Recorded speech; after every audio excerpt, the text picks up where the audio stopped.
You get one day of rain and it screws up the shine on your bike. I don't know. Right. One for you. And one for you.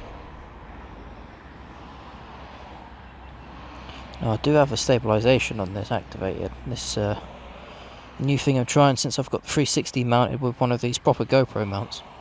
This has a little rubber thing in the middle here and that stops the actual unit from shaking. Unfortunately this panel here shakes a bit. But yeah, this one doesn't do a great job. That's the free movement just of that, and I could probably do with a new sticky thing on there actually. That's seen better days, hasn't it? Oh well, we'll give that a go for now.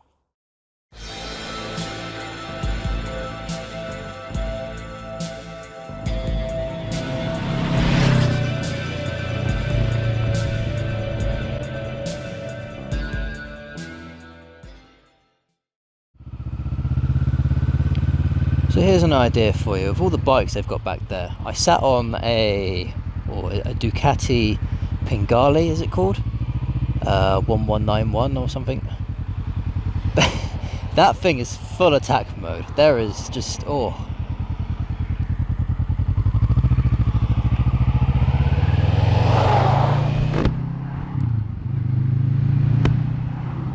There is just no forgiveness on a bike like that. You are well and truly, your legs are back, you're bent right over. Wow. I mean, this bike feels like a sofa in comparison. That thing, in comparison to this, is just suicide. The only thing I can think of, like, having a forward position that far forward, I mean, you're practically flying, is, not only are you going to get a lot more speed and manoeuvrability out of it, because the bike is very light, I've got to say. It's very well balanced, but oh man, it's not for me. I can imagine myself crashing it and just flying off the top of it, because it would just be so easy to come off. But jokes aside though, that is a serious bit of kit. And what sort of drew me towards it was, I follow a guy on YouTube called It's a Gundam, and he's a funny guy, and he often goes on about some of the crap that's going on, or when you see some of this stuff, and he calls out some crap which goes on in the gaming industry, other things as well. There's a bit of drama here and there, and it's I loathe the drama. I can't deal with it, I can't stand it, but this guy puts it in a way which is maybe a little bit entertaining at the very least. That GoPro is really bouncing. I've got the stabilisation on that, and you can see it's even doing that. It's just going wobble, wobble, wobble, wobble. So we'll see how that turns out in editing. I might just take it off halfway up this ride and just be done with it, because that's not safe. That's not looking healthy. And yeah, I sat on a couple of bikes and such, and well, here's the idea. Do you want me to sit on a few bikes? Do you want me to give you my impressions on them? Because to me it's no big deal. I can just turn up somewhere, ask to sit on a couple of bikes, and job done. I'm not going to ride them. I'm definitely not going to ride any sports bike like that. Or that will that will end badly, and very uncomfortably as well, even if I don't come off the bike. So yeah, let's not do that. But if it's something that interests you, then I guess I can do like a video out of it, kind of. I've taken a couple of pictures of Jelly Bean here, mainly because I love the backdrop which is over there.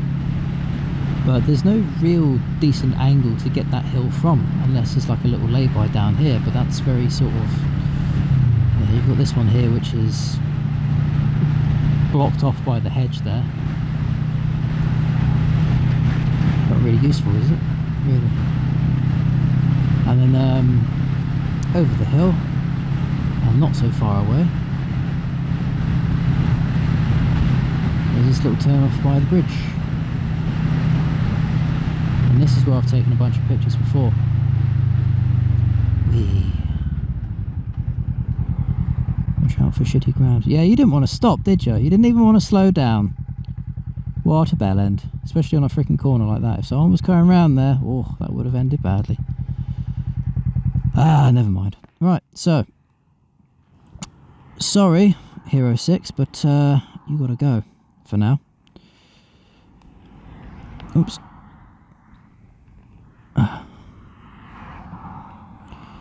You've got to go pro. Ha! Ah, puns. So I'm going to leave that on there because there's no way I'm putting that in my jacket. But you can see the amount of movement on that. And that's without the camera in there as well. So it's not so much the mount itself attached to the bike, it's mainly just that. So I've either got to change that to make it not so tall, because you know, when you have a weight at the end of an object, it becomes extremely heavy. I've put the 360 camera on this, and I've got some of these which will take it to about that high, which would be great for 360 videos, but when you've only got one mount supporting it, it's ooh, that's dangerous. Common sense tip really, but obviously look after your cameras. If you're getting into all this, look after your stuff. Now, without going anywhere for just a moment, Jellybean's going to sit there, cool. One thing I like doing is when I come out to places like this, is I like to gauge the landscape sort of thing. So I see, right, well I like the mountains over there, mountains, hills. I also like the hills over there as well. So I know the bike looks better from this angle because of the curvature and all that sort of stuff, and it's just my personal preference really. So I would angle the bike looking that way, so I'd be able to get a picture of Jellybean looking sort of side on to there. Bike secure, it's not going to go anywhere, you're not obstructing traffic, you don't have anything on your bike that's going to make it look stupid.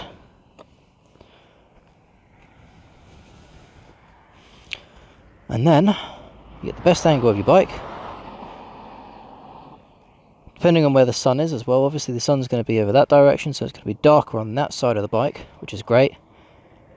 Oh hello, I'm a bit out of breath now. Oh, I need to start jogging. You can get down low and you can get that nice scenery behind your bike just like that. And what I recommend as well, one of the pro tips I can give you, is when you take a picture, don't just take one, take 10. So at the moment this is all filmed, so you can just take the best still that you want, minus all the cars going past of course. Anyone else? No? Okay, fine. So you can sit yourself down here, and what you can do is you can go up and down, then angle yourself across, and then pick your favourite spot from there. He makes it sound so simple, because what matters when you're taking pictures is what you think of them, not what other people think of them. So if you feel like that's going to get annoying being in the way, innit? You don't mind seeing that for the rest of the ride, do you? Talking to my audience like I know them. Oh no, you guys have been very forgiving so far, so thank you very much for that. Oh, right. No one coming? No one coming? Good. And good. Right.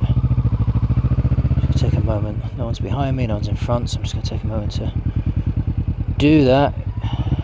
Try and get the most off my tyres. Cool, right. And we're back on the road again. Ah.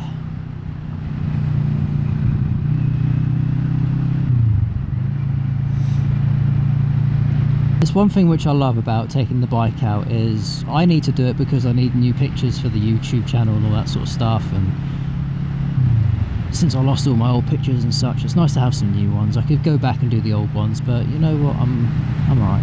I might go back to the same location and take similar pictures, but I'm not going to try and replicate them, because creativity is only limited to what you're thinking and feeling at the time. You can be the most creative person in the world, but if you're not on the ball, if you've not had your coffee in the morning, or however you want to put it, then you're going to feel less creative. Now you might create something more out of being tired, you might create something more out of being drunk or on some sort of substance, depending what you do. Music's been a big evidence of that. It's just what I like to do, come out here, and it's just little things. I know this is like very basic photography, but if you're just starting out, you'd be surprised how long it takes you to notice that cameras react differently to the light. So you need the light behind you casting down on something. You've got the shadow over there. Is the shadow going to intrude in your picture? Is it going to ruin the picture? Is there something on your bike? Is there something in the distance which doesn't look good? Is there trash around the area that you don't want to be in the picture? I mean, you could take a picture of a scrapyard, for example, with your bike in front of it. That would be kind of morbid, but you know, that'd be equal to like taking a selfie in a cemetery and just be like, oh, I'm loving this beautiful weather. Each of their own, really. But yeah, you're only limited to what you can think and what you feel at the time. And if someone gives you a bright idea, like maybe you want to take your bike to a scrapyard and take a picture of it, then you know, you're more than welcome to. You just do you do your own thing. You do what you want to do. And like I said, as long as you think it's good, it doesn't matter what other people think. Just try to stay within the law. That's always nice, isn't it? Be safe, be legal, all that jazz. So anyway, have yourselves a good one, enjoy, and I shall see you next time. Ta for now.